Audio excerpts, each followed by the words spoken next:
isso, eu queria compartilhar um texto da Palavra do Senhor para a edificação das nossas vidas.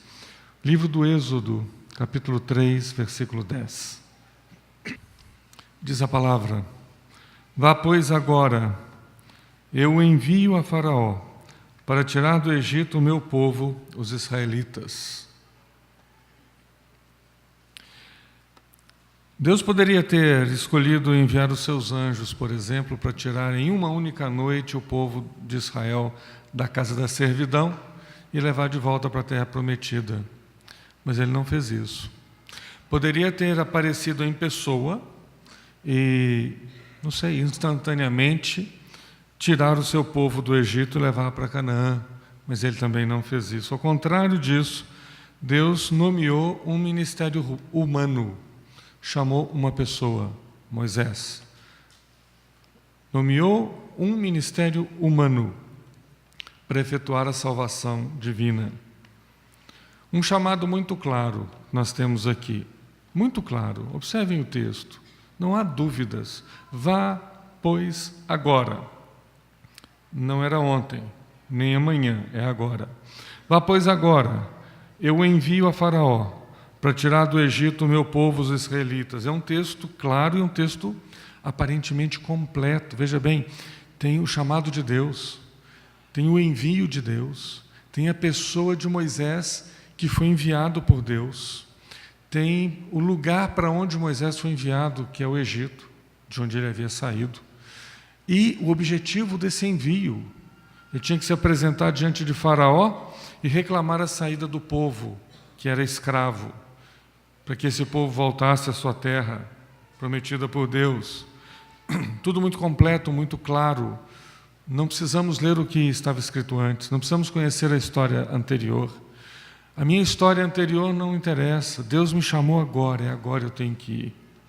E esse versículo pode nos trazer um sentimento de urgência muito grande.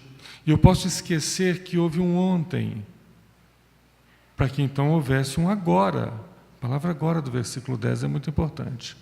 Eu posso esquecer que haverá um amanhã e focalizar tudo no agora. Eu posso esquecer dessas coisas, mas não devo.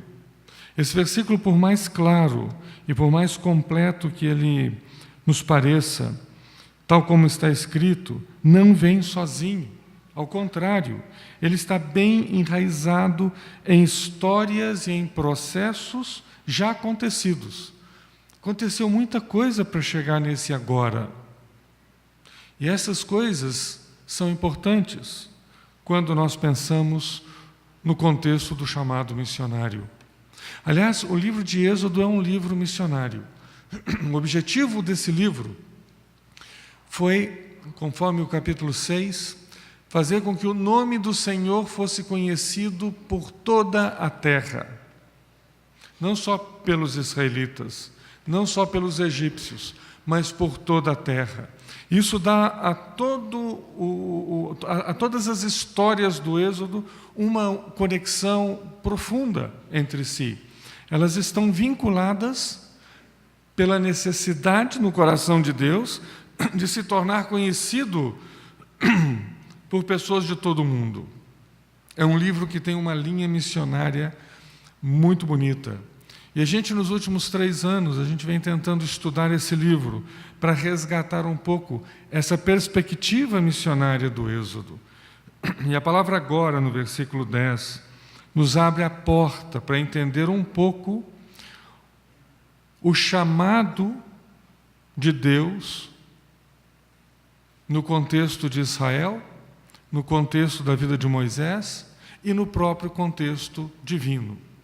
Eu queria comentar esses 2 ou 3 contextos. O contexto humano, Israel e Moisés, deixando o Egito de lado um pouco, e o contexto divino, como que Deus vê tudo isso que está acontecendo. Vamos começar pelo contexto humano na vida do povo de Israel. Tem aqui. Obrigado.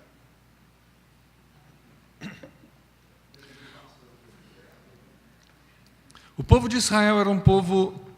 Conhecemos um pouco da história, né?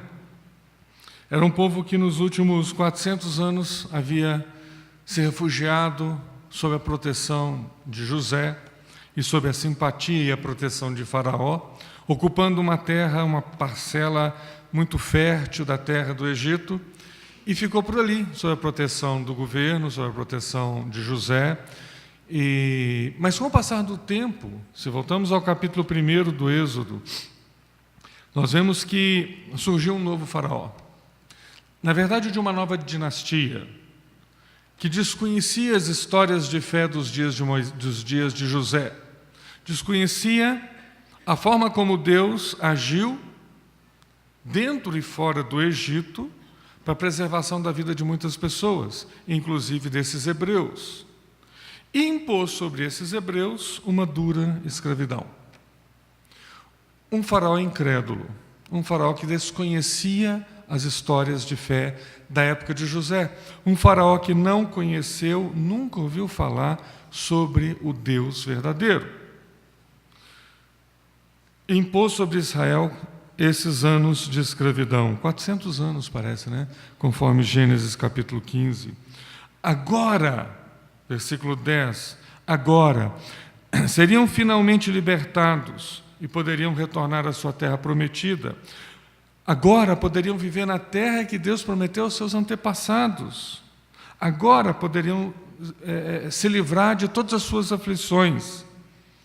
Agora poderiam ser bênção a todas as famílias da terra, conforme Deus havia prometido a Abraão. Agora poderiam viver conforme a promessa de Deus, conforme a aliança de Deus estabelecida no passado, ser bênção para todas as famílias da terra. A história desse povo é um povo sofrido, mas é uma história que parece que alcançou a sua plenitude nesse momento. Mas se vemos um pouquinho o que estava acontecendo com Israel nesses dias, observamos que Israel desconhecia quem era Deus. Israel era um povo ateu, era um povo que não se relacionava mais com Deus.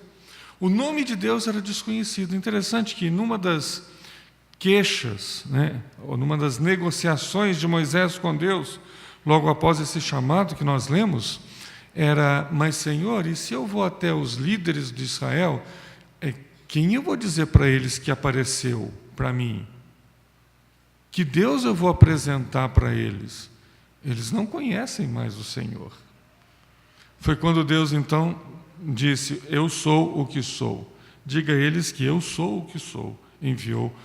Te enviou até eles. Eles não conheciam mais quem era Deus. Era um povo ateu. Interessante que no capítulo 1 de Êxodo, Deus ouve a súplica do seu povo. O povo estava debaixo de tormentos, de escravidão, de uma vida muito dura, e clamava e reclamava. Não sabemos como muito bem eles faziam isso. Certamente não faziam passeatas e manifestações, eram escravos, mas de alguma forma eles estavam reclamando. E diz no capítulo 1 que Deus ouviu o clamor do seu povo. Mas é muito sutil o fato de que o texto não diz que o povo clamou a Deus. O povo não clamou a Deus, mas Deus ouviu o clamor do povo. Na verdade, Deus sempre está atento às nossas necessidades, Deus sempre está atento ao nosso clamor, Deus sempre nos ouve, ainda que a gente não clame, ou ainda que a gente não clame diante dele, a Ele. A realidade desse povo era uma realidade de desconhecer Deus. Humanamente falando, talvez a gente pense: mas então não era a hora certa para enviar Moisés, porque o povo não ia aceitá-lo. Inclusive, ele mesmo tinha suas preocupações e seus receios quanto a isso. O povo não iria aceitá-lo. O povo não estava, humanamente falando, não estava preparado para essa grande colheita missionária. Por que mandar Moisés para lá? Por que não mandar Moisés para um lugar onde as pessoas estão se convertendo aos milhares? Estrategicamente, não era o povo no qual deveríamos investir. Mas no meio dessa grande incredulidade e desconhecimento do nome de Deus, nós vemos duas histórias de fé que nos dá esperança e que nos ajuda a continuar lendo Êxodo, porque só pelo início do capítulo 1, a leitura de Êxodo é deprimente. O Egito nas mãos de um faraó que não conhece a Deus. Israel, depois de 400 anos escravizado, também desconhecendo quem era Deus e clamando talvez a outros deuses. Mas duas histórias de fé nos animam e nos fazem continuar a leitura. A história das parteiras, lembram-se das parteiras do Egito? Que desobedeceram ao faraó, inclusive mentiram descaradamente a faraó, colocando sua própria vida em risco. Mentiram, mas fizeram a opção correta. A opção que elas tinham em mãos era deixar viver ou matar. E elas optaram pela vida. Isso foi uma demonstração de fé. Isso foi uma expressão clara da sua fé. Tanto que Deus as recompensou. Logo depois temos a história da mãe de Moisés, da família de Moisés. A mãe de Moisés protege o bebê, esconde o bebê durante 3 meses, para que ninguém ouvisse o seu choro, para que ninguém soubesse que ele havia nascido, para que a sua vida fosse poupada. O faraó tinha decretado a morte de todas as crianças hebreias, de todos os meninos hebreus que nascessem. E quando chegou um momento que não tinha mais como esconder aquela criança, ela, conhecedora do calendário religioso egípcio, né, e das festas egípcias, e da religião egípcia, estrategicamente coloca o nenenzinho naquela cesta, naquele lugarzinho especial do rio Nilo, onde a correnteza leva aquele bebê para o lugar onde a filha do faraó, com todo o seu aparato religioso particular, sacerdotes e sacerdotisas, estavam realizando um ritual de purificação. O texto diz que ela foi se banhar no rio, né? Um ritual de purificação religiosa. Ela estava cultuando o deus Nilo, quando de repente o deus Nilo suavemente entrega nas suas mãos um bebê hebreu que deveria ser morto, sobre o qual pairava a pena de morte, decretada pelo pai dela. Mas nem ela, nem o seu pai, nem ninguém poderiam jamais matar aquela criança, ainda que fosse uma criança hebreia, e ainda que houvesse um decreto imperial, porque o deus Nilo entregou para a filha do faraó aquele bebê. Quando ela reconhece que era um bebê hebreu, bom, nós conhecemos a história, a irmã estava ali estrategicamente colocada, interfere na hora certa. São histórias de fé de uma família.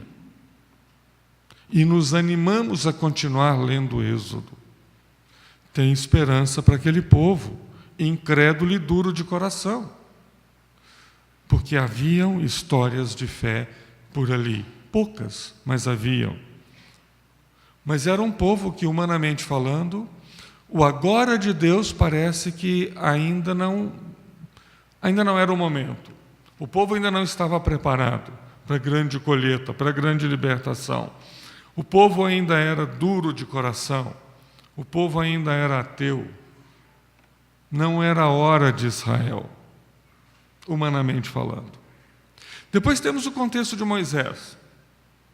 Já mencionamos rapidamente como foi aí o evento da salvação da vida dele, né, ao nascer.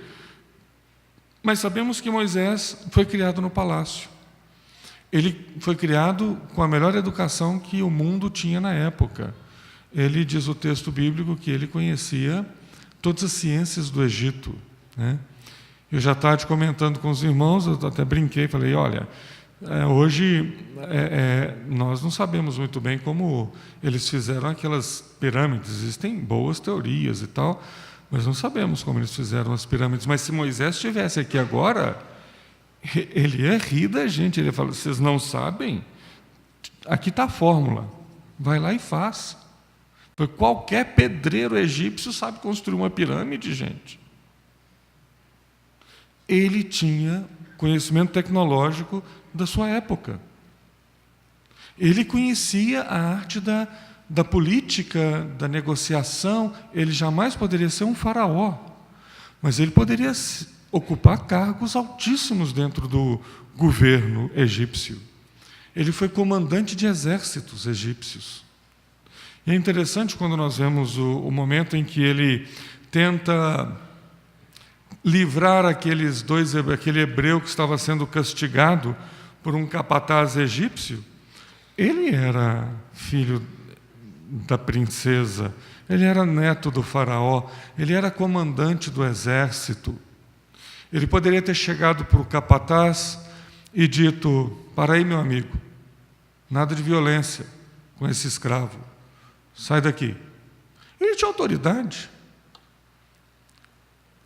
Mas ao invés disso, ele prefere tirar uma espada e matar aquela pessoa. Ele matou facilmente. Ele matou sem pensar. Certamente não era a primeira vez que ele matava alguém. Lembrem-se, ele foi comandante de exércitos. Ele deve ter lutado nas fronteiras para proteger o Egito de invasores, por mais de uma vez. Ele sabia como matar uma pessoa. Ele não titubeou. Ele simplesmente tirou a espada, matou e foi embora para casa tomar o seu café. Ele tinha um treinamento militar invejável, uma espécie de Rambo dos dias dele. Mas Moisés tentou. O agora do Moisés tinha chegado para ele. Ele possuía o agora de Deus. E ele disse: é agora eu vou libertar o meu povo. Não tem mais o que esperar. Eu tenho um exército que me apoia, eu tenho soldados que são fiéis, eu conheço todos os becos e cantos desse palácio, tenho influência dentro do palácio, tenho autoridade militar, tenho um andar do palácio cheio de ouro que me pertence. Eu tenho como fazer as coisas acontecerem. É agora. E já saiu matando. E no dia seguinte ele foi negociar uma disputa entre dois hebreus. E foi aí que a ficha caiu. Porque os hebreus disseram: você vai nos governar? Você vai nos julgar? Julgar as nossas causas? Quem te pôs por líder sobre nós? Você já não é mais do nosso povo. Volta para o seu palácio. Quando a ficha caiu, quando ele viu que a situação não era exatamente o que ele tinha planejado, fugiu. Mas chega em Midian, ele ainda tinha áreas de egípcio, né? Ainda se pôs na frente de 10 pastores lá e enfrentou os 10, porque estavam lá impedindo as meninas de darem água para os rebanhos delas. Mas foi a última coisa que ele tentou fazer na vida. Depois disso, ele foi cuidar, se casou, foi cuidar das ovelhas do sogro, Jetro, que era sacerdote de Deus. Os midianitas eram primos dos hebreus e tinham também conhecimento sobre Deus. O conhecimento de Deus não estava restrito a Israel, ainda que Israel, naquela altura do campeonato, fosse incrédulo. Tribos primas também conheciam Deus. E ele ficou ali. E ali ele foi ficando.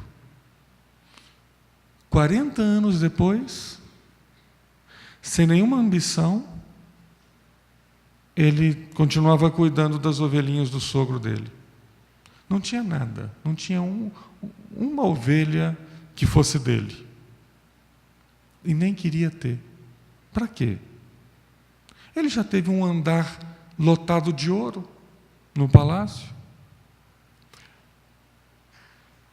Nós encontramos Moisés agora velho, frustrado, sem perspectiva, esperando a morte. Se o agora de Israel parece que ainda não tinha chegado, porque o povo não estava preparado, o agora e o momento de Moisés parece que já tinha passado. 40 anos atrás. Moisés, vai agora. Ele falou, Senhor, mas eu sou gago. Senhor, mas eles vão me perguntar, que Deus é esse que te mandou? Senhor, mas isso, Senhor, aquilo. Foram 5 objeções logo depois disso. Senhor, no final, quando Deus respondeu todas as objeções, ele falou, Senhor, manda qualquer outro que o Senhor quiser. Tem muita gente nesse mundo velho aí. Manda qualquer outro, menos eu. O meu momento já passou. Aí nós entramos no contexto de Deus.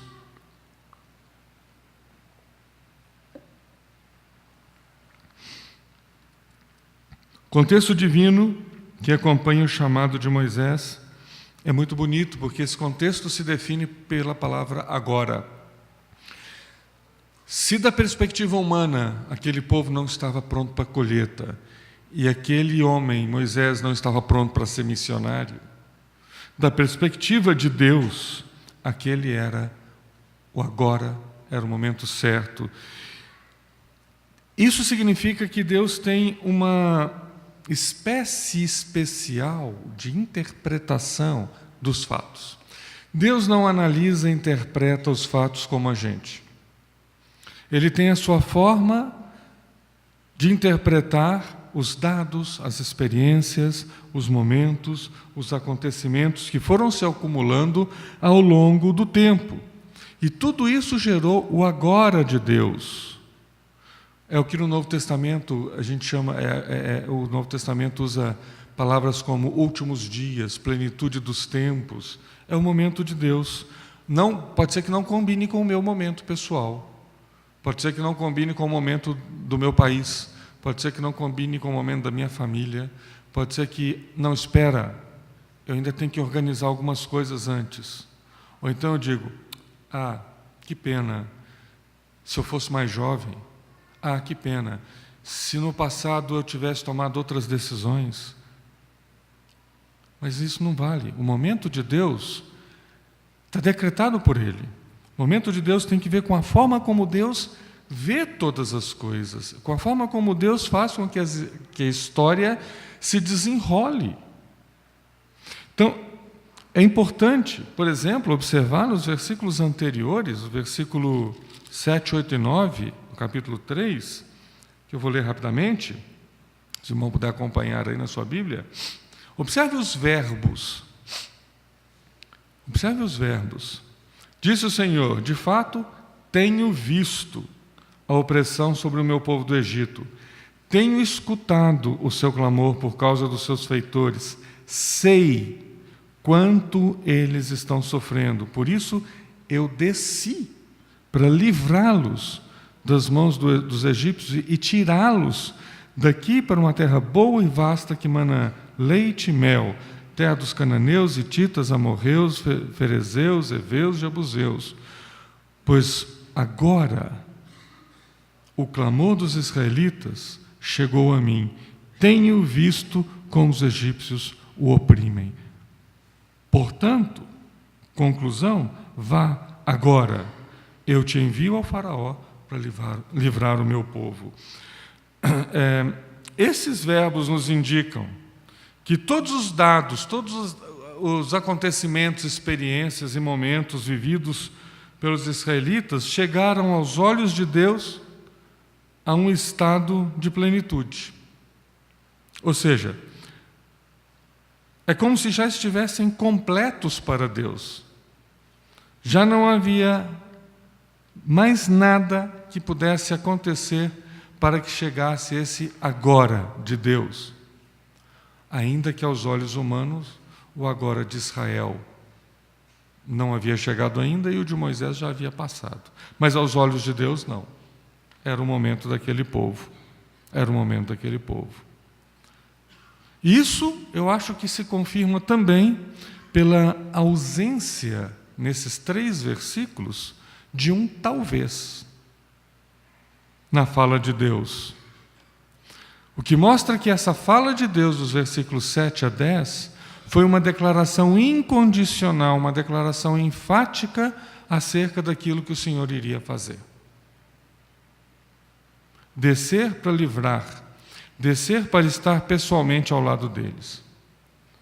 Certamente o agora de Deus, para decidir que chegou a hora de chamar e de vocacionar, depende dele mesmo, dos seus propósitos eternos, porque são esses propósitos eternos que definem a forma como Deus vê todas as coisas, como Deus interpreta o mundo, as situações, o povo e nós. Mas aí nós nos deparamos com uma pergunta que, pela única resposta possível, é uma pergunta que parece incomodar-nos o suficiente. A pergunta é: agora que o tempo para o envio chegou, qual é a estratégia de Deus? Ele poderia ter enviado um batalhão de anjos, ele poderia ter aparecido em pessoa, poderia ter feito várias coisas, mas ele enviou uma pessoa, que parece que estava deslocada, mas ele enviou uma pessoa. O agora de Deus chegou a essa pessoa em um momento em que já não podia mais confiar nas suas capacidades humanas, nos seus conhecimentos adquiridos, na sua instrumentalidade militar, nas pilhas de barra de ouro que ele devia ter lá no Egito.